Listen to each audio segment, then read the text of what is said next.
Un concept a pour objectif de rendre une idée aussi claire que possible.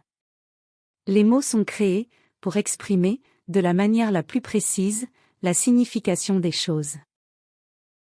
Depuis toujours, les êtres ont utilisé une forme de communication. La race humaine, à travers le langage créé, a défini des mots dont le sens est le plus proche possible de la compréhension, de la signification des choses. Le problème a commencé avec la perception que la propagande renforce les concepts, et par conséquent, leurs agents. Il semble donc que la propagande ait toujours existé. Attribuer des adjectifs aux figures est devenu une partie de la nature de la race humaine. Pour garantir le pouvoir maximal aux figures ordinaires, au cours de l'histoire, on a cherché et attribué les plus beaux et robustes adjectifs, capables d'assurer l'idolâtrie envers les figures placées comme chefs ou leaders de certains groupes, de sorte que leur domination ne soit pas contestée. Divinité est le titre le plus élevé que l'on puisse attribuer à un être, pour le rendre le plus puissant, mythique et incontestable. Le cas du christianisme est un exemple parfait pour révéler le besoin qu'a la race humaine de surestimer et de perpétuer les légendes et les mythes. On observe que la formation du christianisme ne diffère pas de celle d'aucune autre religion ou mythologie, car toute religion naît de la création d'un mythe, soutenu par un récit mythologique.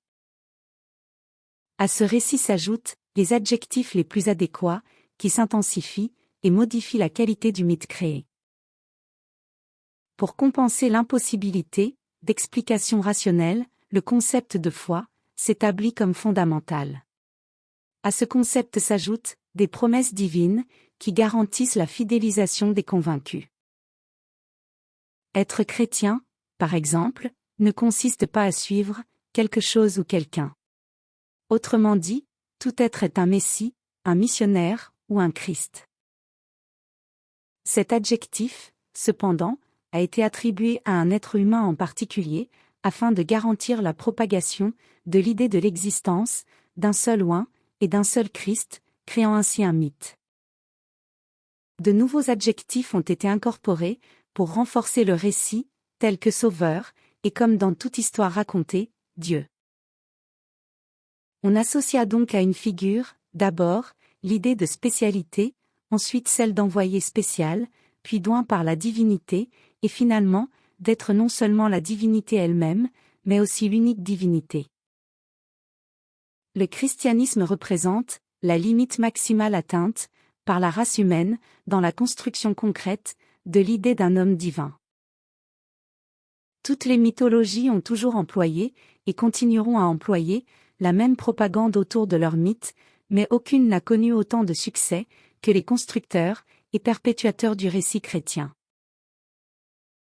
Jamais il n'y eut autant d'efficacité et de compétence dans l'usage des outils de communication disponibles et dans l'endoctrinement pour imposer la peur et l'esclavage, dans le but d'attirer et de perpétuer des adeptes d'une doctrine. La philosophie elle-même fut brillamment contestée par l'adoption d'une nouvelle philosophie, fondée et justifiée par la foi. La philosophie perçoit alors encore la fragilité de ses bases lorsqu'elle est historiquement confrontée au comportement de ses propres penseurs.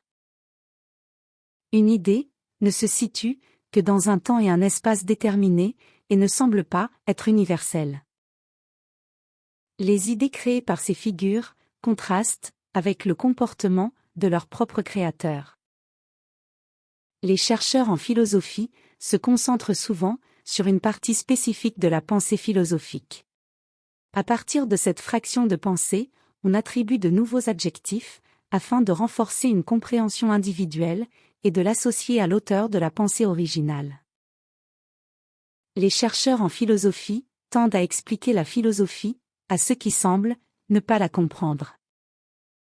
La philosophie chrétienne, fondée sur la foi, ne naît pas de l'affrontement, mais s'approprie les outils philosophiques disponibles. Cette pureté, cependant, est entachée par la nécessité d'empêcher le risque de destruction des dogmes, qui pourraient provenir de ses propres réflexions. Aux hommes sont attribués des adjectifs, des titres, des classifications et des concepts, allant jusqu'aux concepts absurdes de sainteté et de démon. Être chrétien, enfin, n'est rien d'autre qu'être, un être en manifestation, quel qu'il soit. C'est le concept juste, qui ne devrait pas être associé à une seule figure, ni à un seul groupe. Le plus grand problème résidera toujours dans le perfectionnement des concepts qui fondent la création des religions, lesquelles sont le fruit du vol d'idées qui semblent simplement n'avoir pas été bien comprises. L'auteur de cette mythologie et de ce mythe fut très clair dans son intention. Cependant, l'information transmise était si riche qu'elle risquait d'être volée et mal interprétée.